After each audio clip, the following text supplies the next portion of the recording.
Senator Santorum, great to talk to you as always. Well, thank you, Laura. It's great to be here from the mid-state. I'm in Columbia now. I'm going to be heading over to Myrtle Beach for the debate tonight, and we're feeling very good here in South Carolina. What's the strategy tonight at this debate? Let's get through that before we get to what Romney's doing to you in this state. But you now have one less candidate on the stage. You have Huntsman out, so it's you, Perry, Gingrich, and Romney. So how would your strategy change tonight? Well, I mean, the strategy is to me the same, and that's just focusing on what our plan is for this country, and why we're the best candidate to defeat Barack Obama and lead the country, and frankly, while the other candidates up there are not. And we're going to draw contrasts like we have in the past, and we'll continue to draw those contrasts based on the factual record, and we're going to make sure that people stick to the facts, and when they don't, we'll make sure that they're held accountable for what they're saying. In the new Insider Advantage poll, and I know these are snapshots, but you're at 13, Ron Paul's at 14, Gingrich is at 21, Romney's at 32. Given the numbers, and Huntsman had 6, and Perry had 5, by the way.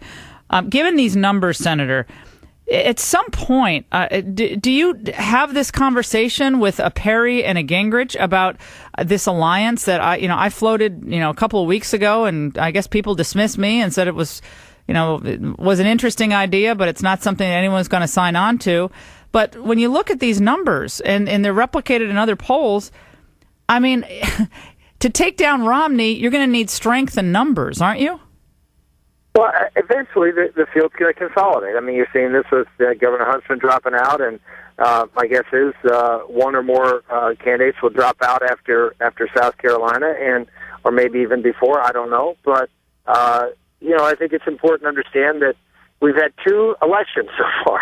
One, Governor Romney, and that, by the way, and it's very important to understand, Iowa's not decided yet. They're doing a certification of the ballots, and we have gotten every report that the numbers are changing. And so the idea that Romney's already won 2 primaries, let's just wait and see for that certification to come out and find out who actually did win Iowa. That's number one. But in either case, it was a tie. I mean, it was 8 votes. And then he goes into a state where he's a neighboring state. He spent millions of dollars, has been running there for 6 years. He lives there. And over half the people who voted in New Hampshire weren't Republicans. So the idea that because of those 2 elections, Governor Romney is now the media has made him sort of, the crown prince. The bottom line is those were 2 very unique elections. He may not have won one, and the other one, over half the people who voted weren't Republicans. So this, South Carolina is being influenced, as is the entire national elections being influenced by a bunch of sycophants out there saying, "Oh, well, it's his turn."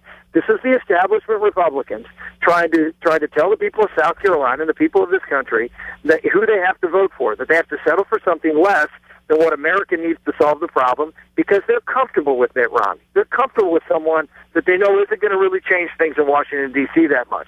They're comfortable with someone that they know that they can move around into positions that make them comfortable when it comes to the issues that they're going to be lobbying and pushing around. And so we have no intention of going anywhere. I finished first in the conservative primary in Iowa. I finished ahead of Newt Gingrich and Rick Perry in New Hampshire, and spent $0 while they spent millions. And we're running a good, strong campaign. And here in South Carolina, we picked up some major endorsements over the weekend. We've got a lot of wind at our back right now. We're fighting against, obviously a slew of negative Ron Paul and Mitt Romney ads that are absolute outright lies. And we have to fight through that, but we've got a week to go, and we're feeling very good that we're going to close the gap and do well here. Have you had any conversations with Rick Perry's people, or has your staff had any conversations with his staff about coming on board with your campaign? I saw Rick Perry yesterday. We had a good chat together, but no, we didn't talk about that. I haven't had any direct conversations with Rick on this issue. And why not? Well, I mean, I'm not going to tell someone to get out of the race. I mean, it's their race. And no, invite them. You don't have to tell them.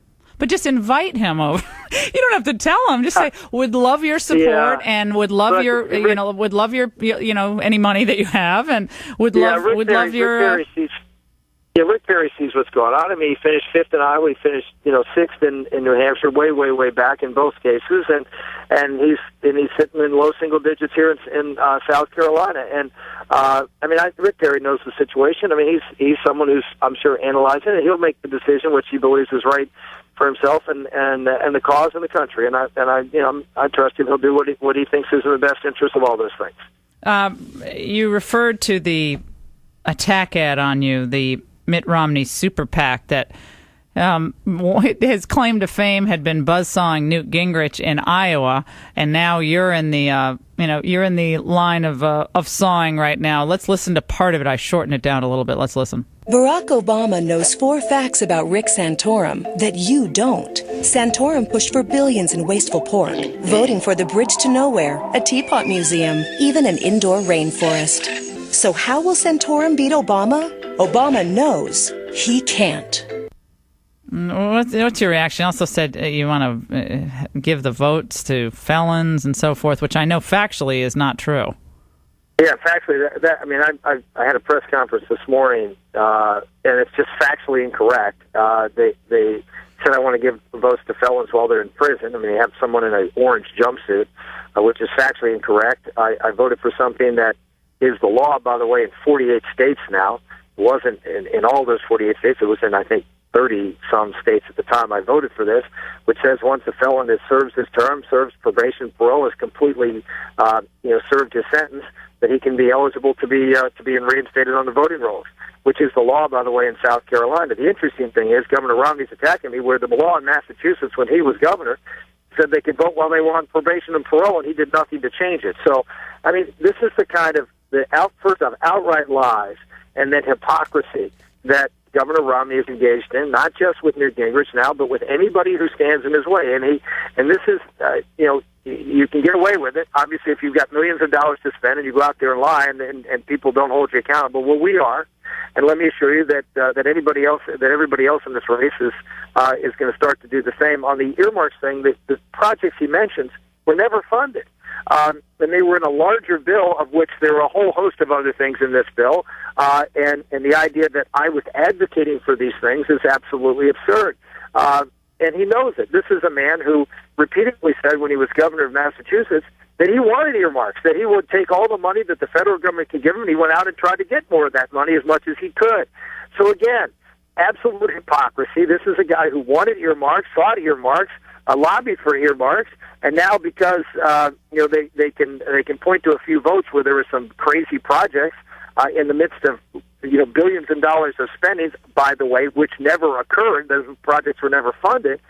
And again, distorting the record, not telling the entire factual situation. This is classic Romney, and I'm hopeful that the people of South Carolina in this country are looking for something better out of a candidate. They're looking for someone with integrity. Sure, go after my record, absolutely, but let's just be factual about it.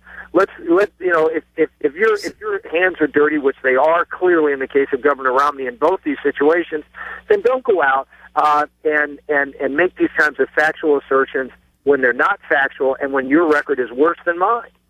So, if I'm just clear here, that I've watched you now for many, many months on the campaign trail. I have never heard you hit Mitt Romney as hard as you just did on this broadcast. You questioned his integrity. You said the campaign ads from the super PAC are filled with lies, and you said, basically what kind of person would do this. Are you going to take the gloves off at the debate tonight in a way that you just did with me?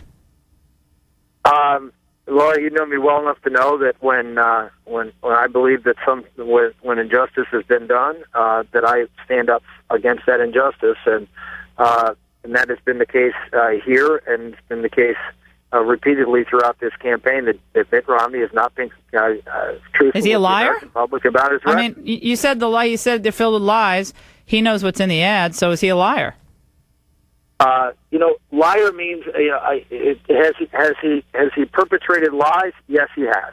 I'm not going to judge him as a person. I'm going to judge what his actions are. His actions were not truthful. Mm-hmm. The New York Times piece, which I know you've seen, about the earmark announcements that came out of your office, $3.5 million to Piasecki Aircraft to help with the new, helicopter prop technology, but $3.5 million to JLG to bolster all-terrain forklifts for the military, $1.4 million to Medico. The New York Times piece is saying, look, you campaign as a reformer, but you, like so many members of Congress, were crowing about the fact that you got federal dollars back to your state and these pet projects back home. What are you going to say when he brings that up? They were federal projects that were not being adequately funded by the military at a time when I believe that they should be. And let's go on with a whole bunch of other projects. The V-22 Osprey, which I also got money for and crowed about it. Yeah, were part of that money used in my state? You bet they were. But if it wasn't for those earmarks, we wouldn't have a V-22. The Predator drone program wasn't for earmarks. We wouldn't have a Predator drone program. The MRAP here in South Carolina, Lindsey Graham's earmark, that there wouldn't be an MRAP. It would have saved thousands of lives and other people. Look, just because we have lots of things that believe it or not, the military doesn't get everything right, and they don't spend the money necessarily where many of us who have studied these issues believe that it's appropriately spent. And when that's not the case, then we step forward and say you're wrong. It's very interesting. The New York Times called a guy from Pittsburgh named Alan Russell with the Pittsburgh Tissue Engineering Institute to look at this money that I got for tissue engineering in Pittsburgh. Well, what did they find? What they found out was that this project, which I funded for 5 years over the objections of the U.S. Army, and put an earmark in place, and yes, I talked about it, and put this earmark in place for regenerative medicine, growing back body parts, actually growing fingers back, growing other parts of the body back of people who have been harmed in combat. And the